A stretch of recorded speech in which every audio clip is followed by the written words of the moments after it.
Bom, gente, eu vou falar um pouco sobre as revoltas coloniais. Bom, esse tema ele é bastante largo, porque nós estamos lidando com séculos de história, né? Pelo menos do século XVI até o início do século XIX. Tudo isso é período colonial.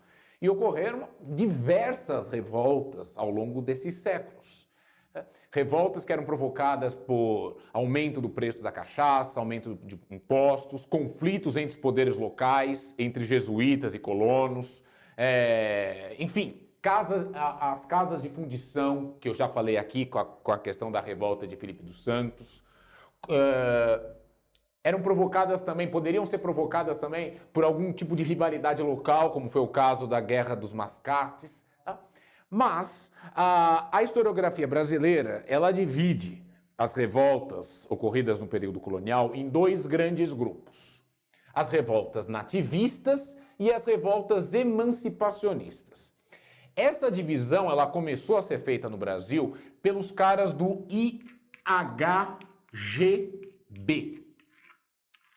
Vou contar uma coisa aqui para vocês. O IHGB, Instituto Histórico Geográfico Brasileiro, ele foi criado no Brasil em 1838, quando o Brasil já estava independente.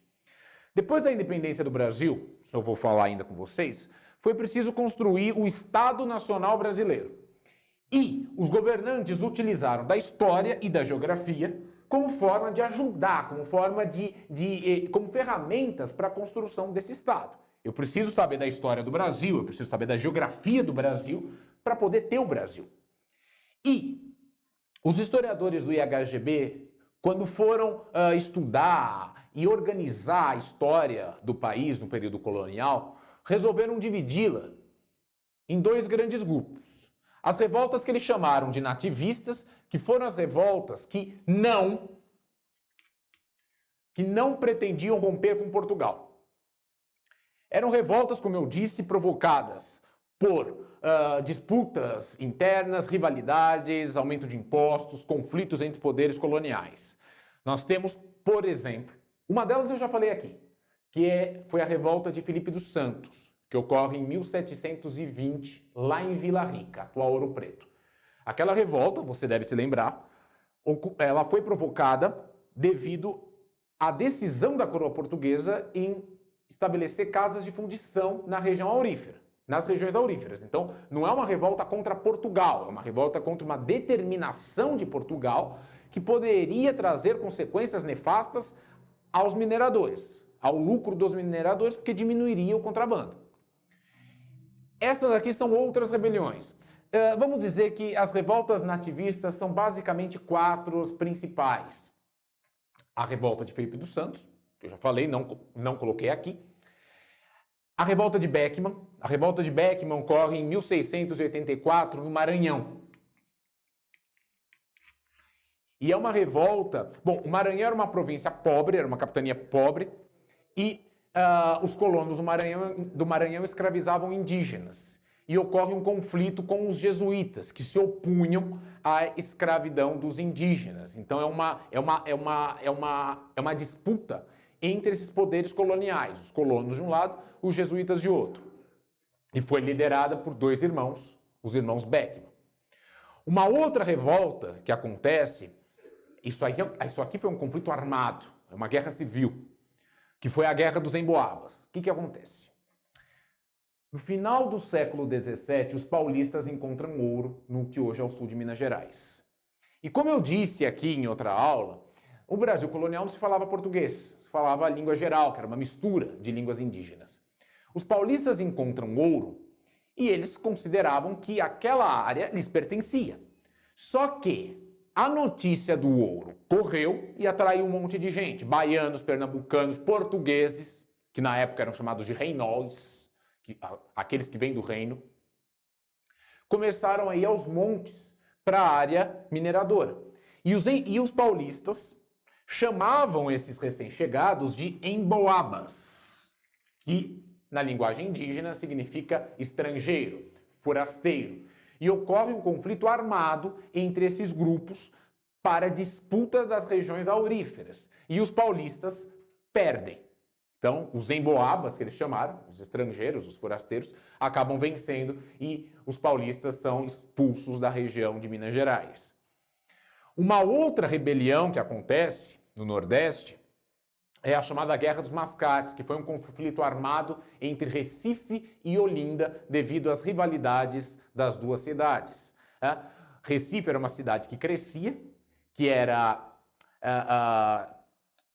que abrigava boa parte dos comerciantes, que eram chamados de mascates, e Olinda era uma cidade considerada uma cidade decadente de senhores de engenho, que já tinham perdido parte de seu poder, porque a economia açucareira ela chegou no seu auge no Nordeste no século XVII.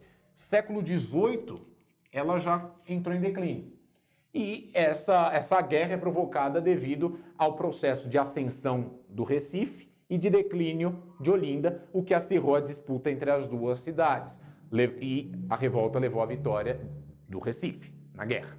E tanto é que depois disso Recife se tornou a cidade mais importante de Pernambuco. Então observa que essas rebeliões, elas não querem romper com Portugal. Só que, a partir do século XVIII, dentro de um contexto, que eu vou explicar melhor na próxima aula, mas nós estamos dentro da questão das ideias iluministas, nós estamos em um contexto onde as antigas 13 colônias inglesas se separam da Inglaterra e dão origem aos Estados Unidos. Nós estamos em um contexto em que o Brasil se desenvolveu bastante no período colonial, a população aumentou, a economia brasileira fica mais diversificada e Portugal é uma metrópole cada vez mais pobre. Então começa a haver uma série de questões, de discussões quanto ao exclusivo metropolitano. Por que os brasileiros, ou melhor, por que os portos do Brasil eram obrigados apenas a comercializar com Portugal, o que dava prejuízos aqui? Então todas essas questões vão começar a ser discutidas. E começam a aparecer no final do século XVIII os chamados movimentos emancipacionistas, que foram revoltas, ou melhor, essas duas aqui que eu vou falar na próxima aula, foram projetos de revolta, não chegaram a ser revoltas propriamente, mas tinham o plano de romper os laços que uniam a colônia a Portugal. Então começa-se a pensar num processo, numa forma do Brasil, ou de pelo menos regiões do Brasil, de se organizarem, de viverem sem Portugal. Então essa é a grande diferença entre essas revoltas. Tá? E as chamadas revoltas emancipacionistas, portanto elas vêm de emancipar, de ser autônomo, de ser independente, elas evidenciaram a crise do sistema colonial.